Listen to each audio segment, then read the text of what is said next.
अस्सलाम वालेकुम, मैं मसूद हसन भट्ट। आप देख रहे हैं बीके न्यूज़। यूट्यूब पर हमारे चैनल को सब्सक्राइब करें, बीके न्यूज़ प्लस HD। अब चलते हैं breaking news.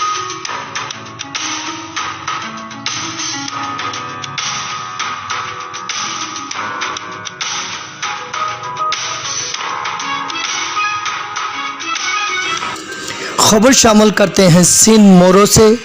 Report Iltaf Soomro, bureau chief Sindh. Naushahro Feroze city से गंदगी का अज़ारा कम ना हो सका। निशार फरोज़ो का मेन चौक, ATC कोर्ट और राबिया सेंटर के नज़दीक गटर बह गए। गटरों के गंदे पानी की वजह से रोड दरिया का मंजर पेश करने लगे।